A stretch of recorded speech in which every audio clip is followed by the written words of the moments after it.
All right, so we got to turn our bills to 4.2. So if you weren't here, you poor guys and girls that are quarantined, so here are the notes that you're going to need.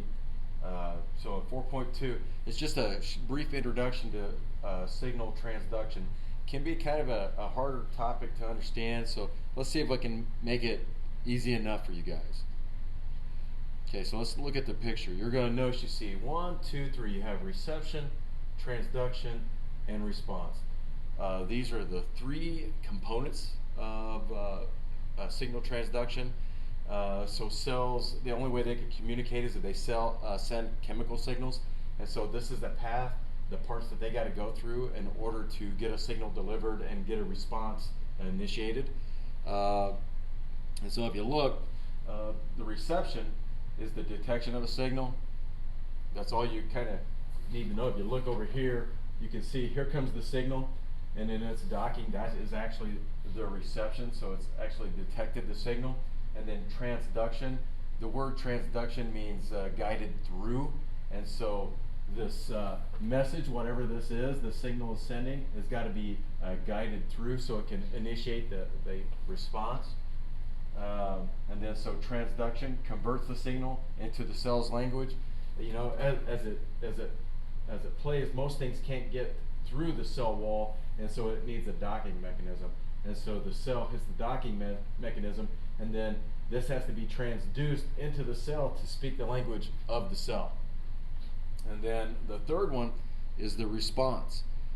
Now, what you need to realize that the signal is very specific to the response. It's like a lock to a key, enzyme to a substrate. You know, remember, for every enzyme there's one substrate. For every lock on a door there is one key. And so that signal comes in, and that signal initiates a certain response, a very specific cell response.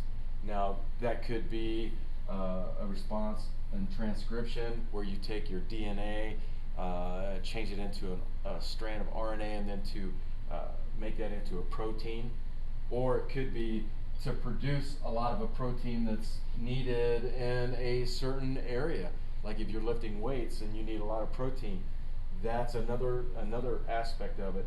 Or the response could be like not just this, but it could be a physical ability response, like we've been talking about adrenaline and epinephrine, and if you get startled, the rush of energy that you get. Okay?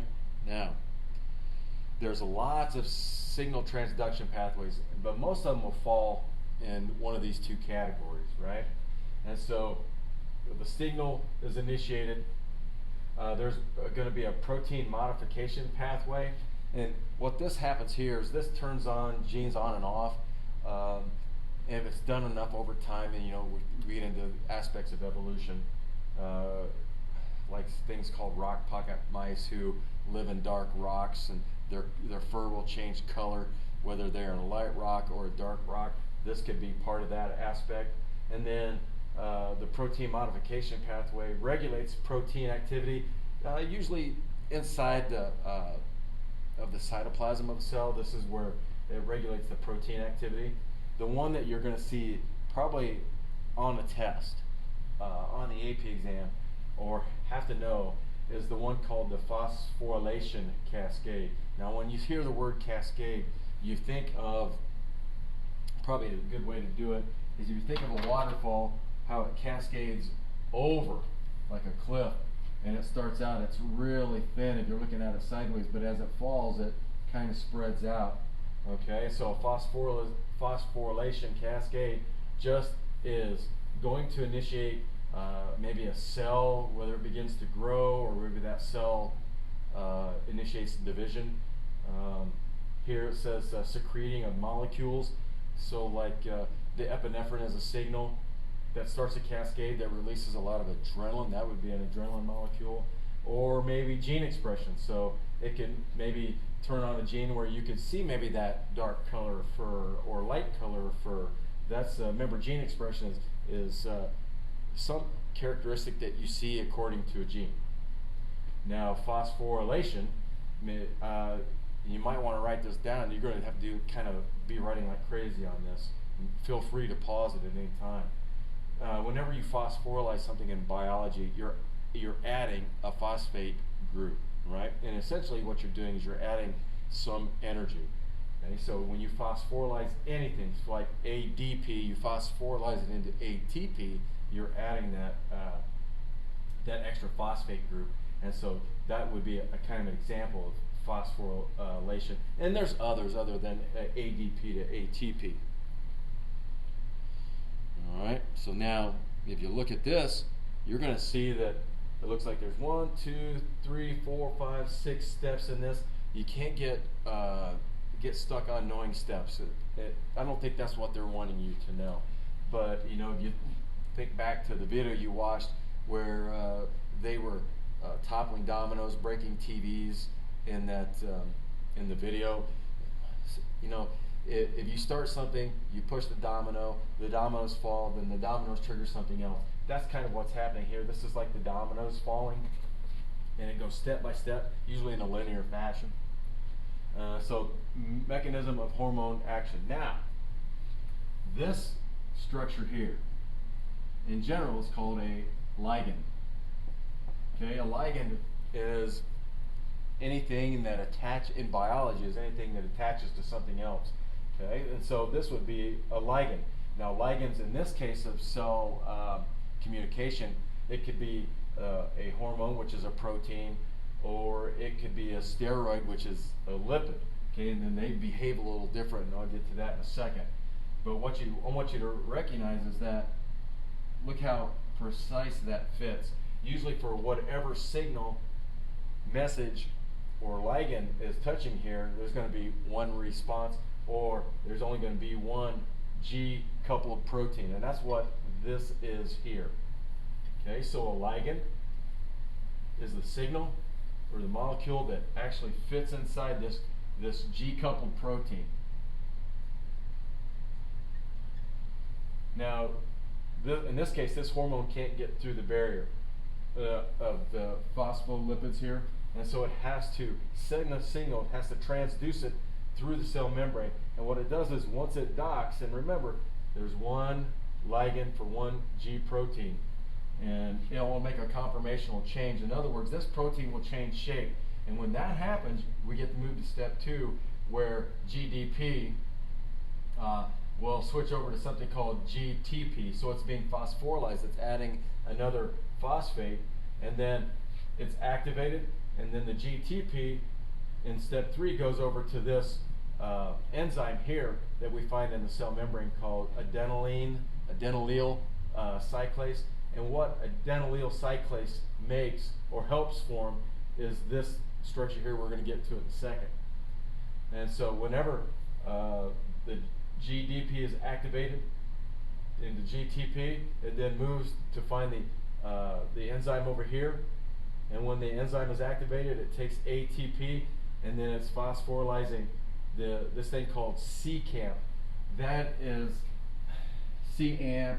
It's cyclic